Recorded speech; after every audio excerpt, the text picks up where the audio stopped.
नमस्कार, स्वागत है आपका हमारी खास पेशकश Q4 अर्निंग्स में। मैं हूं विवेक मित्तल और इस समय देखें तो अर्निंग पूरी जोर शोर से चल रही हैं और बड़ी बड़ी कंपनीज के रिजल्ट्स आ रहे हैं, लेकिन मार्केट में भी एक फियर फैक्टर बना हुआ है। इन सभी मुद्दों पर बात करने के लिए हमारे साथ खास मेहमान जुड़ चुके हैं। हमारे साथ जुड़े हैं mister Sameer Dalal, president Natwarlal and sons stock broker से। Sameer sir, hi, good evening. Thank you very much sir हमसे जुड़ने के लिए और अपना प्रीशियस टाइम देने के लिए। Sir, good afternoon, thank you. Pleasure साहब। सर, अगर देखें तो सर, मार्केट में एक फियर चल रहा था कि इलेक्शन को लेकर, दूसरा एफआई सेलिंग को लेकर, आपके मन में कुछ फियर आ रहा है मार्केट को लेकर? सो मेरा fear for some time has been valuation, right. हम काफी टाइम से बोल रहे हैं कि वैल्यूएशंस थोड़े स्ट्रेच हो चुके हैं।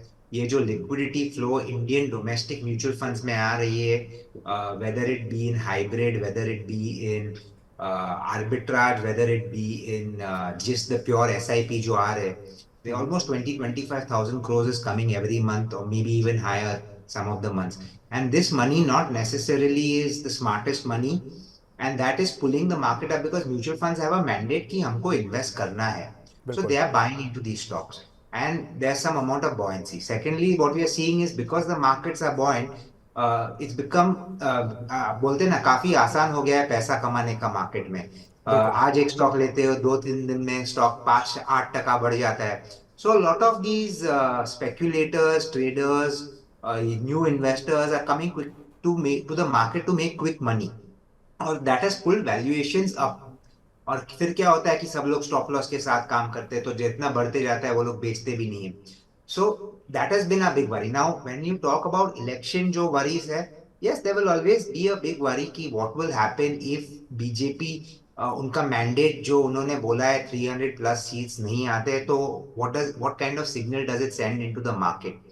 अगर 300 के नीचे आता है, I think it's the market will look at it a little negatively because it will show a bit of disappointment amongst the people, and then the state elections may not go as favorably as the BJP wants. So that is something we have to keep our eye on.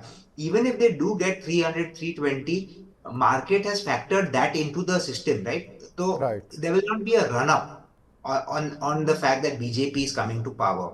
So that is not something that, I mean, it is something that worries me, but not so much, क्योंकि election जो होता है 3-4 दिन result आएगा, आने के बाद market volatile रहेगा, and then people forget about it and start concentrating on earning. And the third factor जो आपने बात की, एफआई सेलिंग, यस ये एक वरीसम फैक्टर, बिल्कुल वरीसम फैक्टर है. Why has this FI selling accelerated? Are they privy to certain information that is there globally, where there is a problem globally? क्योंकि last time 2008, if you remember, when the big market fall happened, FIs were selling, but हमारे Indians गंगो थे market पे, and suddenly we realized that the markets were down 10%, और उसके बाद we realized कि हाँ देखो ये सब global problems है. So is there something globally which we are missing? Yeah, is it that there is redemption pressure because people are worried valuations are expensive, and if that is the case, ये सब पैसा वापस भी आ जाएगा, but temporarily you might see a market moving sideways, or you might see a correction to a certain point जहाँ FI is like it. But definitely one needs to keep an eye on it, क्योंकि last 5 days में FI का selling काफी accelerate हुआ है. बिल्कुल। तो F का जो सेलिंग है वो थोड़ा सा वरीसम है। अब बाकी जो मार्केट्स में चल रहा है इलेक्शन को लेकर, अगर 300 सीट्स के नीचे कुछ भी आता है तब कुछ प्रॉब्लम मार्केट में नेगेटिवली आ सकता है, अदरवाइज सच कोई प्रॉब्लम नहीं है। कुछ एक अर्निंग्स भी आ रही हैं सर काफ़ी कुछ हद तक, और मार्केट बंद होने के बाद आज हमने देखा टाटा मोटर्स की अर्निंग आई हैं। उस पर एक बार नज़र बनाते हैं। कंपनी के रेवेन्यूज़ काफ़ी अच्छे बढ़े हैं, 13.5% जंप देखने के लिए मिला। उसमें एक्सपेक्टेशंस थी कि 1.18 लाख करोड़ का रेवेन्यू देखने के लिए मिलेगा, लेकिन रेवेन्यूज़ आए हैं 1.19 लाख करोड़, 14% जंप। और साथ ही अगर प्रॉफिटेबिलिटी देखें तो 219% बढ़ी है, लेकिन इसमें एक डेफर्ड टैक्स रिवर्सल है जो कि 9478 करोड़ का है। अगर उसको भी हटा देते हैं तो भी टाटा मोटर्स के जो रिजल्ट्स हैं वो एक्सपेक्टेशन से कहीं बेहतर हैं, क्योंकि एक्सपेक्टेशंस थी कि 5496 करोड़ से बढ़कर कंपनी का प्रॉफिट 6400 करोड़ के आसपास आएगा, लेकिन ये अभी भी करीब करीब 8 से 8500 करोड़ के आसपास है। समीर सर, अब टाटा मोटर्स पर क्या स्ट्रैटेजी होनी चाहिए और कैसे आपको रिजल्ट्स लगे? तो फर्स्ट ऑफ ऑल रिजल्ट्स बहुत अच्छे थे। आपने राइटली पॉइंट आउट किया कि आपको 9,000 क्रोर एक्सक्लूड करना चाहिए because that is a one of, it is also not a cash impact, it is a deferred tax right back, तो कैश फ्लो में कोई इम्पैक्ट नहीं आएगा। But if you look at it, results extremely good. आप full year के profitability भी देखो तो they have generated almost 23,000 crores, 24,000 crores of profit for FY24. उसमें से cash profitability that the company is talking of cash flows is about 20 or 22 to 23,000 crores. तो very strong numbers for Tata Motors. But ये stock काफी run up हो चुका है पहले से। Now if I look at it on a 20,000 crore, 23,000 crore profitability, and I market cap हम देखे तो 3 lakh about 40,000 crores जैसा, somewhere around that level it is. So it's trading at about 15 times earnings. Globally, automobile companies trade anywhere between 10 to 12 times. So काफी जो positivity है capture हो चुकी है स्टॉक प्राइस में। If you see the stock in the last I think 4-5 months has rallied from 600 to maybe थोड़ा longer period, maybe 6 months, from 600 to almost 1,000 plus. So all that positivity capture हो चुका है stock price में। Now going forward you have to see two things. एक, if sales momentum can sustain. हमको एक चीज याद रखना है कि we are in a period where interest rates are high and probably थोड़े for a prolonged period will remain high. So can auto demand continue to show outperformance in this period of time? तो ये एक factor देखना पड़ेगा। दूसरा, उनको margin benefits आया because certain raw material prices came down. Normally raw material prices अगर थोड़े गिरते हैं तो there is a pass on, so there might be a delayed pass on, तो margins may not remain at these elevated levels. So given these two factors, we think a lot of it is priced in. हाँ, knee-jerk reaction definitely आएगा Monday morning, stock will open up, but we have to keep an eye on it. I would think जिसके पास है currently can continue to hold, keep reviewing the situation, but upside from these levels in the next 1 year look a little less. I mean, अगर मैं एक 1 year का view दूं तो probably 10 to 15% return will be the max return one can get from these levels. Of course, Monday morning anything can happen because a 17,000 crore number is something that a lot of people will read in the newspaper. बिल्कुल, और 17,000 पढ़कर excited नहीं होना है हमें, उसको adjust कर कर एक्साइटेड होना है, लेकिन वो भी एक्साइटमेंट है। और सर ने बताया कि नीजक रिएक्शन जरूर मंडे के सेशन में ऑन द पॉजिटिव साइड देखने के लिए मिल सकता है। कौन कौन से नतीजे हैं, रिजल्ट्स हैं, उन पर एक बार नज़र डाल लेते हैं जिन पर हम बातचीत करने वाले हैं इस शो के दौरान। इसमें सुला vineyard, bank of Baroda, Escorts, BPCL जिनके रिजल्ट्स ऑलरेडी आ चुके हैं, इन पर बात करेंगे। उसके अलावा जिन कंपनीज़ के रिजल्ट्स नेक्स्ट वीक आने वाले हैं उन पर भी बात करेंगे जो कि इस समय बजिंग है, लाइक UPL, जिसमें हमने देखा फ्राइडे के सेशन में एक शानदार जंप आता हुआ दिखाई दिया। साथ ही NHPC, भारती एयरटेल, बायोकॉन और JSW स्टील, इन सभी के रिजल्ट्स नेक्स्ट वीक हैं, इन सभी पर बात होगी। समी सर, दूसरा काउंटर बैंक ऑफ बड़ौदा, इस कंपनी इसके नतीजे आए मार्केट आवर्स में, काउंटर की थोड़ी सी प्रॉफिट बुकिंग आती हुई दिखाई दी। मैं एक बार दर्शकों के लिए रिजल्ट्स पढ़ देता हूँ। 11,793 करोड़ रुपए की नेट इंटरेस्ट इनकम यानी कि ब्याज आती हुई दिखाई दी। 2.3% का जंप था। एक्सपेक्टेशंस 1% गिरने की थी, तो गिरने की जगह बढ़कर आई है नेट इंटरेस्ट इनकम, ये एक पॉजिटिव। साथ ही मुनाफा जो कि करीब 1% की ग्रोथ के साथ एक्सपेक्टेड था मार्केट में, ये करीब 4887 करोड़ रुपए आया। समी सर, ये काउंटर के रिजल्ट्स आपने देखे हों या आपका क्या एनालिसिस है, क्योंकि ये भी काउंटर 40-45 रुपए से चला और अभी करीब 5 गुने से ज़्यादा हो चुका है। जी बिल्कुल। सो राइटफुली आपने कहा कि थोड़ा प्रॉफिट बुकिंग आया, बट द प्रॉफिट बुकिंग का थोड़ा जस्टिफिकेशन भी है because what we saw is loan growth थोड़ा सा स्लो डाउन हो गया था। Okay. And today at the end of the day in any business what you want to see is कि loan growth remain strong, specially in banking. It has been lower than the industry growth. It has been lower than larger competitors. So that was एक शायद negative जो था जो people factored in. And when stocks are priced to perfection, or I'm not saying Bank of Baroda is priced to perfection, but compared to historical valuations, it is trading at fair value to slightly premium on its historical valuation basis. तो थोड़ा सा correction आया, but results overall were very good. NPAs थोड़े lower आए, in fact उनके provision भी बढ़ गए थे। Even after provision increase, profitability has remained quite strong. So that is a very very big positive I think one should take into factor. अगर they are able to ensure कि loan growth starts picking up, first 3 quarters में तो काफी अच्छा हुआ था, Q4 में ही थोड़ा सा slowdown आया है, but if they are able to recapture, maybe there were some one-offs where certain loans didn't materialize, yeah, whatever it is, but agar if they are able to capture that back in Q1, now we'll have to wait till Q1, then I think the stock does have more room on the upside. मैं मना नहीं करता हूँ कि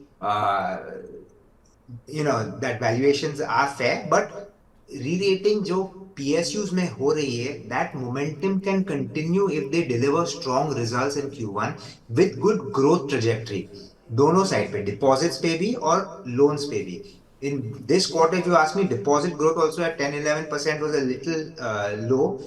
वो भी थोड़ा ज्यादा हो सकता था. So these two were taken probably as a slight negative, but overall we are quite happy with the numbers and profitability, NPA ratios, asset quality, सब improve हुआ है overall basis पे. बिल्कुल, तो यहाँ पर थोड़ी बहुत जरूर जो सर ने कंसर्न बताए हैं वो ज़रूर ध्यान रखने लायक है, लेकिन काउंटर पर कोई ऐसी प्रॉब्लम नहीं है और रिजल्ट्स कंपनी के अच्छे ही देखने के लिए मिले हैं. नेक्स्ट काउंटर पर चलते हैं. सुला वाइनयार्ड सर, इसके रिजल्ट्स आए थे. इसके रिजल्ट्स मैंने क्यू ऑन क्यू इसलिए हमने पेश कर रहे हैं क्योंकि क्यू ऑन क्यू पर रिएक्शन आया. आए 218 करोड़ से घट के 132 करोड़ आई और प्रॉफिट्स 43 करोड़ से घटकर 14 करोड़, 67% का डाउन. हालांकि अगर वाई ओ वाई बेसिस पर देखें तो नतीजे स्लाइटली बिलो एस्टिमेट्स हैं और ये कह सकते हैं कि जो प्रॉफिट था वो 14 पॉइंट सम ऑड करोड़ से घट के 13.5 ऑड करोड़ आया और रेवेन्यूज़ लगभग फ्लैट थे. सर, इसको सिक्लिकली देखना चाहिए कि वाइन की कंपनी है तो Q4 उतना स्ट्रांग नहीं रहेगा, लेकिन मार्केट ने रिएक्शन ज़्यादा तेज़ दे दिया कि लगातार 2 ट्रेडिंग सेशन से काउंटर गिर रहा है. So आपने करेक्ट कहा कि you cannot look at it sequentially क्योंकि Q3 यानी कि December month usually there is a lot more sales क्योंकि more parties are there. It's the festive season of the year. Diwali भी होती है. Not that you're supposed to drink in Diwali, but people use it as an opportunity to party and to drink and to do all of those. So sales are always better in that festive season. It's not only for Sula, but you will see this across the board for many of these consumers companies. Where Q3 अपना December quarter is one of the better quarters. So sequentially देखना मुश्किल है. Now, if I look at on a year-on-year basis also, I mean numbers जो आपने read किए were slightly subdued, but look at कि India में अभी भी growth opportunity काफी strong है for wine consumption. India is still at a very very nascent stage. Growth opportunity very large है. इस business में operating leverage बहुत अच्छा है क्योंकि gross margins are quite good. If you look at it, and जितने ज्यादा bottles over the years, see हमारा cost तो more or less some cost है जो हमारी winery बनी हुई है, where we do the conversion from the grapes to the wine and storage and all of that, वो सब cost some cost है. So as the number of units sold बढ़ते जाएंगे, we feel the profitability for Sula Vineyard can continue to grow over the years. Short term में maybe the stock will remain subdued. Yes, reaction आया है जहां selling हुई है, but overall we think long term अच्छा है. So these are good points to start adding on to the stock. बिल्कुल, तो सुला वाइन यार्ड पर आप बाय कर सकते हैं ऑन एनी डिक्लाइन क्योंकि ये काउंटर थोड़ा तेज रिएक्शन दे चुका है. हमने पिछले 2 ट्रेडिंग सेशन में देखा ये 540 की रेंज से काउंटर गिरकर 470 की रेंज में आ गया. ऑलमोस्ट 70 रुपीज़ ऑलरेडी डाउन आ चुका है और वाई ओ वाई बेसिस पर नतीजे ख़राब नहीं हैं, लेकिन ग्रोथ नहीं दिखी है और क्यू एन क्यू बेसिस पर चूंकि सिक्लिकल शेयर है तो उसका इम्पैक्ट काउंटर पर दिखाई दिया. सर, एक काउंटर एस्कॉर्ट्स जहां पर कि कुबोटा ने जब इसको एक्विजिशन किया इस कंपनी का, उसके बाद से हमने देखा कि इस कंपनी में एक बहुत अच्छा स्ट्रेंथ बनता हुआ दिखाई दिया है और अभी भी रिजल्ट्स भी अच्छे आने शुरू हो चुके हैं कंपनी के. कैसे अब इस पर स्ट्रैटेजी बनानी चाहिए? So Escorts में valuations discomfort है. I'm not denying the fact कि the company started doing better under new management, but valuation slight discomforts है. Second, जो export business of Escorts होने वाला था, Kubota was going to use India manufacturing to export to African countries and all. वो उतना अभी तक pickup नहीं हुआ है. So we want to see more traction on that side. But like I said, valuations थोड़े rich है. Domestic market में tractor sales अभी थोड़े slow down हुए हैं and we can see that in the fact that volumes उतने uptick नहीं हो रहे. So slightly cautious view. Wait and watch. corrections अगर होते हैं closer to 3000 levels, one can review the stock. But at this point of time, I'm not recommending a buy on Escort.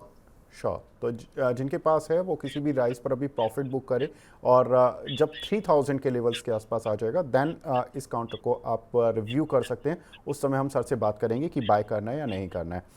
Next counter की तरफ बढ़ते हैं। Next counter है sir BPCL. आज कल नतीजे आए थे लेकिन रिएक्शन आज काफ़ी शानदार देखने के लिए मिला, लेकिन दो वजह भी थी। नतीजे इनलाइन थे लेकिन मेन था बोनस, जो कि 1:1 के रेशो में मिला। सर ये बोनस का रिएक्शन था या रिजल्ट्स का? So actually BPCL हमारे कवरेज में नहीं है, but मैंने रिजल्ट्स देखे हुए हैं. What I saw from the result is the GRMs came in relatively decent, और जो एक्सपेक्टेशन है कि अपना डिस्ट्रीब्यूशन मार्जिन जो थोड़े कम थे, we'll start seeing an uptick going forward जब इलेक्शन खत्म होंगे, when they increase the petrol and diesel prices. So profitability will increase. Of course जो uptick आया can be for the bonus, but I don't think अभी वो जमाना नहीं रहा जहां सब लोग बोनस के लिए शेयर लेते थे, क्योंकि पहले तो you used to get loss also अगर आप शेयर बेचते थे. Now it's not so easy to get all these offsets and losses against it. आपको 1 year होल्डिंग करना पड़ता है, या you have to buy 3 months before the bonus. Certain clauses have come in, so not necessarily bonus reaction, but maybe yes, result reaction and expectation की going forward will also be better. बिल्कुल। तो यहाँ पर अभी counter पर कोई खास as such bye triggers या सेल्स ट्रिगर्स नहीं है।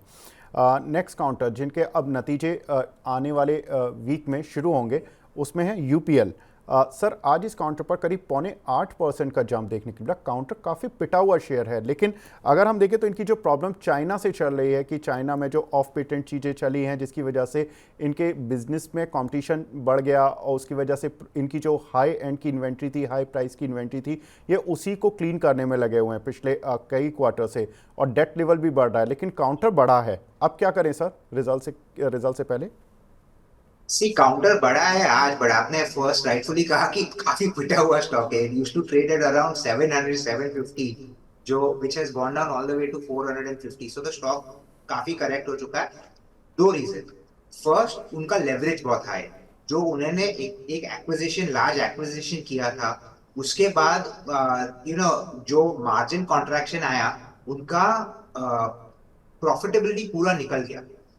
So right. that was one big negative. So the acquisition hurt them at the time. They did it at a price which was probably higher जब everything was good, and अभी उतना फिलहाल अच्छा नहीं चल रहा है. Second, आपने already बोल दिया कि they were going through an inventory cleanup, क्योंकि prices of chemicals were falling. जो उनके पुराने inventories थे, they had to offload them at lower prices, and the company, if you see last 3 quarters से loss कर रही है. So probability is कि ये quarter में loss कम होएगी, because the large part of the destocking is now complete, or in fact now what you're going to see is the profitability slowly start coming back. So maybe वो थोड़ा factor in हो गया कि अभी pain point is over, results will not be as bad as probably expectation, और उस वजह से stock चला है. Company is still a good company. Yes, debt का issue continue to रहेगा, but as UPL continues to ensure कि profitability comes back, I think ये stock में थोड़ा re-rating हो सकता है. It's very if I look at it on fair normal business operations, it's fairly priced to lower price. Can't come last year का numbers हम नहीं देख सकते because it was a lot of one-offs in it. Not one-offs, but inventory destocking. But if I look at normal operations, they work at operating margins of 14-15%, which are healthy. उनका return on equity comes anywhere between 12 to 14% also, which is quite good. So we feel कि उसमें थोड़ा सा re-rating हो सकता है, and the stock can probably move up to 600-650 over the next 1 year. Okay. तो यहाँ से ये काउंटर अभी एक अच्छा अपसाइड दिखा सकता है, तो रिजल्ट्स का वेट रहेगा और उसका इम्पैक्ट भी ज़रूर देखने के लिए मिलेगा, लेकिन यहाँ से एक अच्छा अपसाइड इस काउंटर पर देखने के लिए मिल सकता है। नेक्स्ट काउंटर है सर NHPC। इस काउंटर को लेने की वजह ये नहीं है कि नतीजे हैं इसकी लेने की वजह ये है क्योंकि इसको लिया हुआ बहुत लोगों ने है, और ये ज़्यादातर लोगों के पोर्टफोलियो में है, और ज़्यादातर लोग फंसे हुए भी हैं। अब क्या करना चाहिए सर? So NHPC पे again I don't have active coverage. Okay, So मेरे को actually उस पे व्यू नहीं देना है इस पर. No problem sir. Next counter बढ़ते हैं सर भारती एयरटेल। काउंटर में एक अच्छा सर्च ऑलरेडी हमने देखा, नेक्स्ट वीक रिजल्ट्स हैं। अब क्या स्ट्रैटेजी होनी चाहिए सर? So telecom में two companies are really there. Third one is limping along, Vodafone. Of course, उनको उनका fundraise आया है, because of which at least we know कि next 1 or 2 years they will sustain. But जो losses वो कर रहे हैं फिलहाल, if they continue to happen, then what will happen is they will need another round of fundraise, and they may not get that money as easily. So they need to change their operating style and become profitable. But in case that does not happen, जो मेरा view है नहीं होगा, it remains a two strong player market, Bharti और Jio. अभी भारती की, if we talk, they are growing their business, but they are not able to grow at the same pace that Jio has been able to grow, क्योंकि उनका price is slightly higher and India is a very price sensitive market. But एक चीज we have to remember that once Vodafone, maybe a year and a half from now, struggles again, all companies will be able to increase some amount of prices, or Bharti being a large player with large base, infrastructure in place, will be able to reap benefit. So we believe that Bharti from a 4-5 year perspective is very, very attractive. But from a 1 to 2 year perspective, I'm not convinced on the valuation. I'm not convinced that ये price देना चाहिए for a company that is earning very, very low return on equity and return on capital. अगर market में से liquidity थोड़ी भी suck out होती है ओवर अ पीरियड ऑफ से next 1 year at any point, Bharti on the valuation basis that it's trading can see a steep correction closer. I will say I won't be surprised if 30% comes off from the stock. So I would say for the time being, take money off the table from Bharti, review the stock 1 year, 1.5 years later, even if it's the same price or even if it's 20% lower, and that वो time better रहेगा वो stock लेने के लिए. बिल्कुल, तो भारतीय Airtel पर एग्जिट की राय है, यानी कि सेल करें, जो भी प्रॉफिट बन रहा है इस काउंटर पर बनाएं, ये बहुत इंपॉर्टेंट राय है। तो सर ने बताया कि जितना भी प्रॉफिट मिल रहा है इस समय लें, 1 साल बाद फिर इस काउंटर को रिव्यू करें अगर 20 से 30% सस्ता मिलता है तो। नेक्स्ट काउंटर सर बायोकॉन, इसको लेने की वजह यही है कि ये कंपनी फार्मास्यूटिकल में सबसे अंडर परफॉर्मेंस देने वाली कंपनी रही, लेकिन अब पिछले 1 या 2 वीक में जिस तरह से मार्केट में एक घबराहट थी, इस काउंटर पर नहीं दिखी। अब क्या करना चाहिए सर? Again, Biocon पे coverage active नहीं है at this point of time. Okay, I've not seen the company in a year, तो comment करना गलत रहेगा. Okay. And sir last counter JSW steel, इसके भी रिजल्ट्स हैं। How do you see metal counters की, किस तरह से मेटल सेक्टर पर आपका व्यू, और खासतौर से JSW स्टील पर? So JSW volume growth is something that is very important to them. Of course, उनको अभी एक दो benefits आया कि they've started getting some mining leases, which is going to allow them to become a vertically integrated player. But originally JSW was more of a converter. अभी भी आप देखोगे तो there is a huge chunk of their business where they play converter. So even though metal prices बढ़े हैं, also their raw material prices, they buy iron ore from the market, उनके भी दाम बढ़े हैं, और उसके वजह से उनको सिर्फ वो जो conversion मिलता है, that will be there, might be slightly higher but not as good. So I think JSW from the entire pack will probably be a company that I'm not very excited about. Tata, अगर metal prices बढ़ते हैं तो one of the biggest benefactors of that is Tata Steel. अगर आपको metals में और steel में you want to make an investment, for me Tata Steel is the best investment because of the vertical integration. But एक चीज याद रखना, मैं ये बोल रहा हूँ कि in a falling market, I mean falling commodity market, जहां steel prices are falling, Tata Steel is the biggest loser, क्योंकि उनका जो फुल मार्जिन एक्सपेंशन मिलता है जब गिरते हैं तो उनका सबसे ज्यादा कॉन्ट्रैक्ट होता है, versus JSW where there some amount of benefit, क्योंकि वो कन्वर्टर है। अगर उनका सेलिंग प्राइस गिरता है तो उनका जो रॉ मटेरियल आयरन और आता है फ्रॉम आउटसाइड, prices उसके भी घटते हैं, तो they get that conversion margin. So more stable on the earnings front, but no major jump expected in JSW. So from that point of view, given valuations, I would avoid JSW at this point. Tata Steel अगर bullish है on metals and if you feels कि steel prices will move up, but steel में be very nimble. अगर आपको दिख रहा है कि prices घटने लगे तो get out of the metal sector as soon as possible. बिल्कुल, तो JSW से एग्जिट करने की राय, और अगर आपको मेटल में कोई भी काउंटर एंट्री करने के लिए है तो वो टाटा स्टील, खासतौर से स्टील सेगमेंट में। समीर सर, बहुत बहुत शुक्रिया सर हमसे जुड़ने के लिए और अपना प्रीशियस टाइम देने के लिए। आपसे बहुत कुछ सीखने के लिए मिलता है। Thank you very much sir. Thank you very much, Vivek.